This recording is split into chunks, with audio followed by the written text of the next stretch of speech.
오늘의 말씀 민수기 20장 14절에서 29절까지 말씀입니다. 모세는 가데스에서 에돔 왕에게 사신들을 보냈다. 임금님의 형제 이스라엘은 다음과 같이 요청하는 바입니다.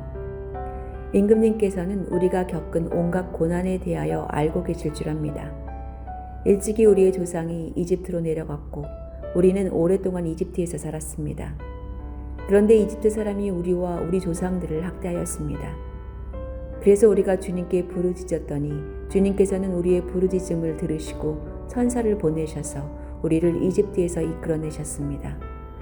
이제 우리는 임금님의 영토 경계에 있는 성읍 가데스에 와 있습니다. 바라오께는 우리가 임금님의 땅을 지나가도록 허락하여 주십시오.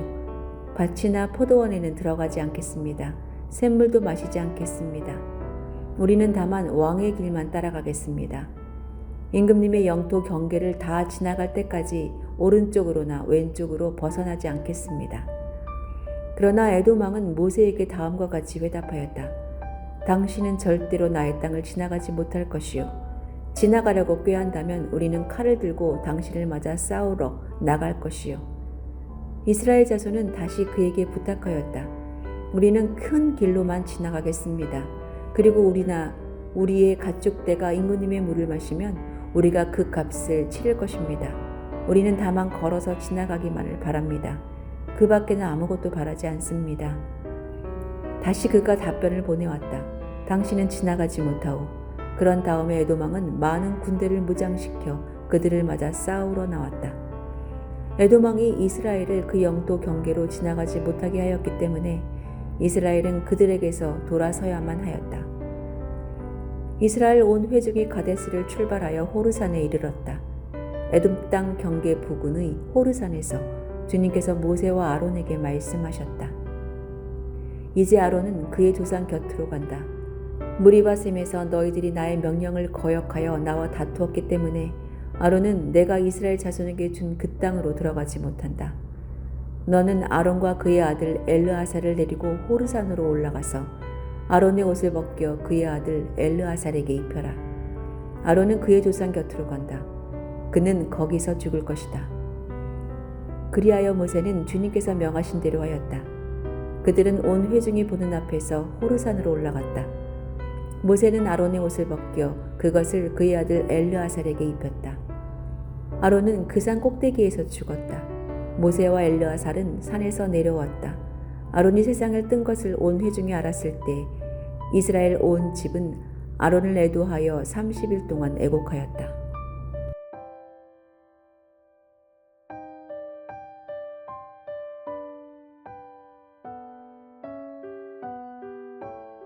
인생의 두 갈래 길에서 무엇을 선택하는지에 따라 달라지는 결과를 보여주는 인생극장이라는 프로그램이 있었습니다. 프로그램은 주인이 선택한 두 경우를 각각 짧은 드라마 형태로 엮어서 다른 결론을 보여줍니다. 다만 인생에서는 어느 한 선택이 반드시 옳다라고 할 수 없는 복잡한 변수가 작용하기에 이런 단편적인 묘사는 재미를 위한 것일 뿐입니다. 현실적으로 그 사람의 성향이 반영된 어떤 선택이 반복되면서 점점 부정적인 길로 가거나 보다 긍정적인 길로 가게 되는 것이 인생입니다. 그런데 에서와 그 후손들은 수백 년간의 간격을 두고 하나님의 뜻에 반하는 부정적 선택을 반복하는 모습이 그려집니다. 모세는 가데스에서 에돔 왕에게 사자를 보내 이스라엘을 에돔의 형제로 칭하며 하나님의 인도하심으로 애굽에서 나와 길을 가는 그들이 에돔 땅의 큰 길로 지나가게 허락해달라고 요청합니다. 혹 짐승이 물을 마시면 값을 치르겠다까지 합니다. 그러나 에돔 왕은 허락하지 않고 많은 백성을 거느리고 나와서 막으며 그의 영토를 지나지 못하게 합니다. 결국 이스라엘 백성은 가데스를 떠나 호르산에 이르렀습니다. 모세는 여기서 하나님의 명령대로 아론과 엘르아살을 데리고 산에 올라 아론의 옷을 벗겨 엘르아살에게 입혔습니다. 이후 아론은 산 꼭대기에서 죽었고 온 백성은 그를 위해 30일 동안 애곡합니다. 에돔 사람들은 이스라엘, 야곱의 친형인 에서의 자손으로 그들이 거하는 세일산을 중심으로 하는 지역은 하나님께서 에서의 후손에게 기업으로 주신 땅입니다.